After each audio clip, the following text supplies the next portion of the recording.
بسم اللہ الرحمن الرحیم۔ السلام علیکم۔ گل بہار اس بازار کی زینت تھی اور اس کے حسن کے چرچے دور دور تک تھے۔ چاند سا مکھڑا، سنگا سا بدن، گلاب کی رنگت اور نرم و نازک ہاتھ تھے۔ جب وہ سج سنور کر بیٹھتی تو پاؤں سفید کبوتروں کی جوڑی جیسے لگتے تھے۔ ہمارے محلے کے ایک دولت مند شخص نواب سبحانی اکثر گل بہار کے حسن کی بہار سے پیار کا دامن بھرنے اس کے کوٹھے پر جایا کرتے تھے۔ انہی پیار بری شب باشیوں کے نتیجے میں گلزار نے گل بہار کے کوٹھے پر جنم دیا تو نواز صاحب کے اوسان فدا ہو گئے۔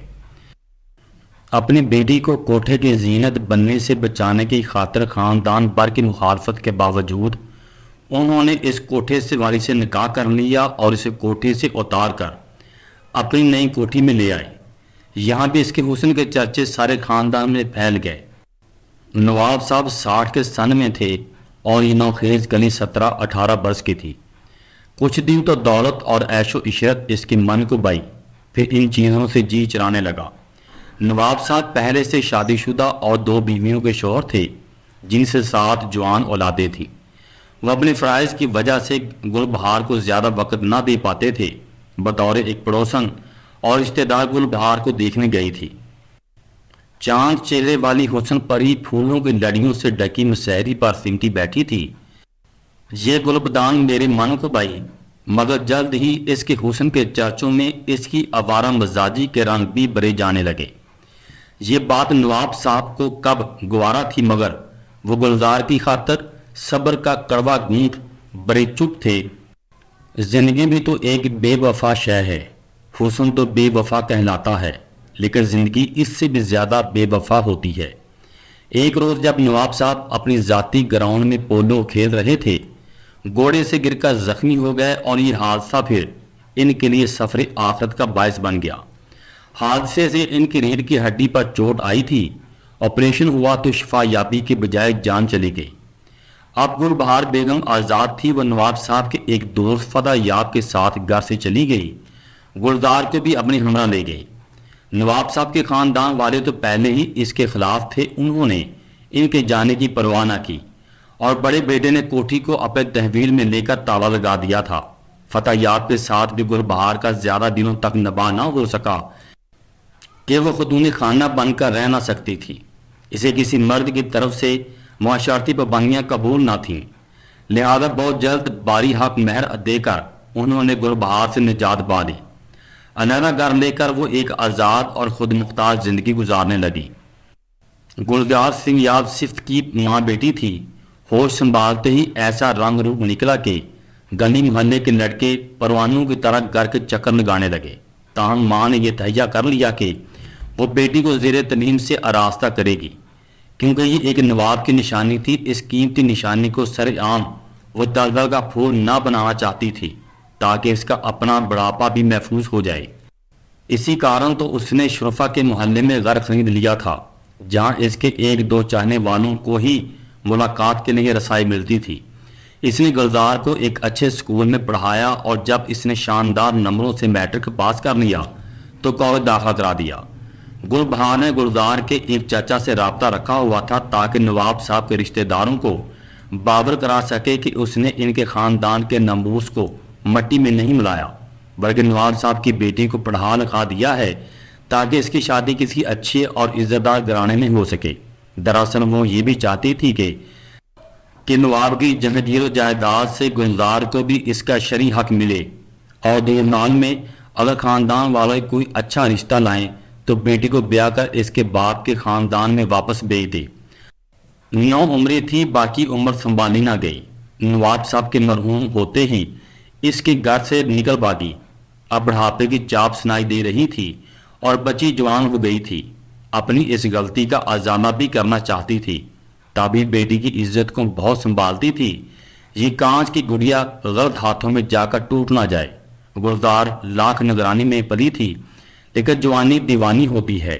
ایک روز یونیورسٹی جاتے ہوئے اس کی نگاہیں ایک نوجوان سے 2-4 ہو گئی اور دونوں نے ایک دوسرے کو پسند کر لیا۔ اس نوجوان کا نام بختیار تھا اور وہ ایک زمیندار گھرانے کا چشم و چراغ تھا۔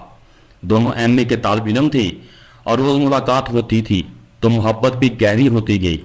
گلزار نے بختیار کو اپنے خوابوں کا مرکز بنا لیا، لیکن اسے یہ علم نہ تھا کہ وہ شادی شدہ اور 2 بچوں کا باپ ہے۔ بختیار کا تعلق ایک گاؤں سے تھا اور 9 عمری میں رواج کے مطابق بٹے سٹے میں شادی ہو گئی تھی۔ وہ تعلیم مکمل کرنے کی خاطر شہر آیا ہوا تھا۔ یہاں اس کے والد نے ایک دوست کی کوٹھیں جو خالی پڑی تھیں اسے رہائش کے لیے مہیا کرا دی تھی اور گاڑی بھی دے دی تھی۔ وہ صرف چھٹیوں میں ہی گاؤں جایا کرتا تھا۔ وقت کے ساتھ ساتھ محبت میں مزید رنگ بڑھتا گیا اور نوبت یہاں تک آ پہنچی کہ دونوں کو زمانے کا ڈر نہ رہا، آزادانہ ملنے لگے۔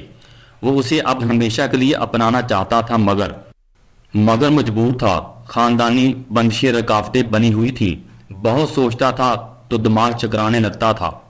اس کشمکش میں بھی یہ بہت دور نکل گئے، تمام فاصلے مٹ گئے، تن من کی دنیا ایک ہو گئی، مگر وہ فاصلے نہ مٹ سکے جو سماج نے حائل کیے ہوئے تھے۔ گلزار اب پریشان رہنے لگی۔ وہ بار بار کہتی، بختیار تم روز کل پر بات کو ٹالے جاتے ہو اور میری جان پر بنی ہے۔ وہ بھی پریشان تھا مگر اس کی سمجھ میں نہ آتا تھا کیا کرے اور اس مسئلے کا کیا حل نکالے۔ عام حالات میں ایک دولت مند گھرانے کا چشم و چراغ تھا۔ گلبہار کو اسے اپنا دماغ بنانے پر کوئی اعتراض بھی نہ تھا۔ آج نہیں تو کل اس کی حالت ماں پر کھلنے والی تھی۔ گلزار ایک بہت بڑی مصیبت میں گرفتار تھی جس کا حل سوائے شادی اور کوئی نہ تھا۔ بات ہی ایسی تھی کہ اب بختیار بھی شادی کے معاملے کو آج کل پر نہیں ٹال سکتا تھا۔ بہت سوچ بچار سے اس کے سر میں درد ہونے لگا۔ وہ اپنے ایک دوست ڈاکٹر کے پاس گیا اور سر درد کی شکایت کی، پھر باتوں باتوں میں اس کو سارے مسئلے سے آگاہ کر دیا۔ دوست ڈاکٹر کی بہن بھی ڈاکٹر تھی۔ اس نے اپنی بہن سے کہا کہ اس دوست کی بیوی امید سے ہے، الٹرا ساؤنڈ مشین سے چیک کر کے بتاؤ کہ ہونے والے بچے کی جنس کیا ہے۔ خاتون ڈاکٹر نے گلزار کو چیک کرنے کے بعد رپورٹ دی کہ وہ ایک بیٹی کو جنم دے گی۔ اس انکشاف پر بختیار اور زیادہ پریشان ہو گیا۔ اس کے ہاتھوں کے طوطے ہی اڑ گئے۔ گلزار تو پہلے ہی زندہ دیوار میں چلی جا چکی تھی۔ مسئلے کا حل نکالنا تھا۔ وہ جانتی تھی کہ جہاں کی مشکوک نظروں سے بچنے کا ایک ہی حل ہے کہ بختیار اس کا ہاتھ اس کی ماں سے مانگ لے۔ ایم اے کے سالانہ امتحان ہو چکے تھے اور اب دونوں کی راہیں جدا ہونے والی تھی۔ گلزار کا اسرار شدت اختیار کرنے لگا تو بختیار کو لگا کہ کسی دن اس کے دماغ کی کوئی نس پھٹ جائے گی اور وہ کوئی فیصلہ پھر بھی نہ کر سکے گا۔ یہ ان کا یونیورسٹی میں آخری دن تھا۔ آج گلزار اسے اپنے گھر چلنے پر اصرار کر رہی تھی۔ بختیار نے کہا، اچھا گاڑی میں بیٹھو، چلتے ہیں۔ دونوں گاڑی میں بیٹھ گئے اور بختیار نے ایک انجانی منزل کی سمت کار چلا دی۔ گلزار نے آنسو پونچھ ڈالے اور خوشی سے مسکرا دی۔ وہ کہہ رہا تھا کہ میں تم سے شادی کروں گا، ضرور کروں گا۔ مجھے اپنی بہن کے گھر اجڑنے کا غم نہیں، اپنے سسر اور بہنوئی کی کوئی پرواہ نہیں ہے، بس ہم آج ہی شادی کر لیں گے۔ وہ خوشی سے کھل اٹھی، جو یہ سمجھتی تھی کہ بختیار اسے شادی کرنے سے کتراتا ہے کیونکہ وہ اس سے محبت نہیں کرتا۔ اب اسے یقین ہو گیا کہ وہ اس سے محبت کرتا ہے۔ آج بختیار اس سے ایک عجیب سی سرمستی میں باتیں کرتا جا رہا تھا اور گاڑی کو بہت تیزی سے چلا رہا تھا۔ 2-4 منٹ ذرا دریا کی سیر کرتے چلیں، تازہ ہوا لے لیں۔ کیا خبر تمہارے والدہ ہی رشتہ دینے سے انکار کر دیں اور یہ ہماری آخری ملاقات ہو۔ کیسی باتیں کر رہے ہو بختیار، تم ہوش میں تو ہو؟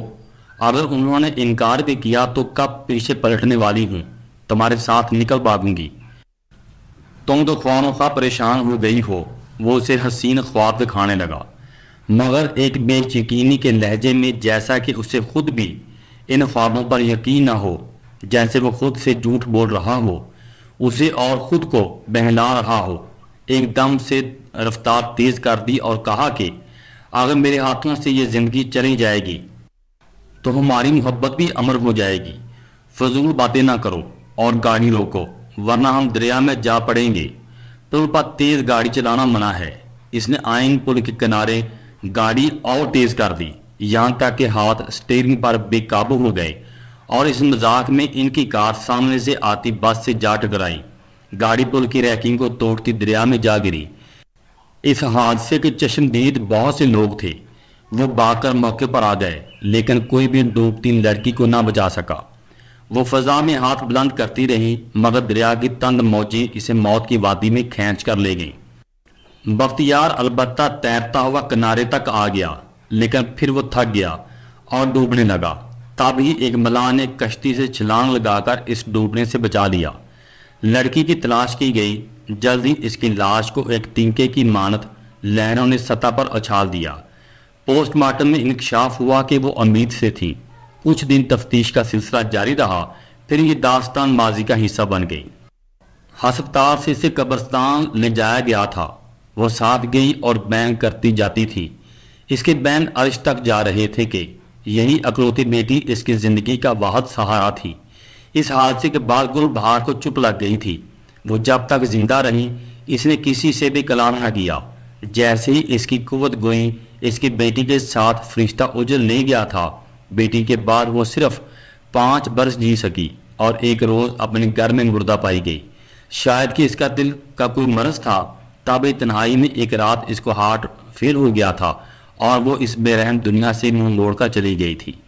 گل بہار نے اپنی زندگی میں ہی اپنی بیٹی کی قبر کے ساتھ اپنی قبر بھی بنوائی ہوئی تھی، جسے اناج بھر کر قبر کو بند کر دیا گیا تھا۔